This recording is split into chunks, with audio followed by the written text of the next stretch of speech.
కథ పేరు కాపరి బాలుడు. ఒక గ్రామంలో ఓ చిన్న కాపరి బాలుడు ఉండేవాడు. అతని పని గొడ్డెలు మేపడం.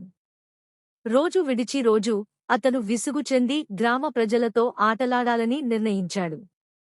ఒకరోజు పెద్దగా అరుస్తూ పులి వచ్చింది, పులి వచ్చింది అని అరవడం మొదలుపెట్టాడు. గ్రామ ప్రజలు భయపడి వచ్చి చూశారు. కాని అక్కడ ఎలాంటి పులి లేదు. బాలుడు నవ్వుతూ, మిమ్మల్ని మోసం చేశాను అన్నాడు. గ్రామస్థులు కోపంగా వెళ్ళిపోయారు. కొన్ని రోజుల తరువాత బాలుడు మళ్ళీ అదే పని చేశాడు. ఈసారి కూడా ప్రజలు వచ్చారు, కాని మళ్ళీ పులి లేకపోవడంతో వాళ్ళు మరింత కోపంగా వెళ్ళిపోయారు. ఒకరోజు నిజంగానే ఒక పులి వచ్చింది.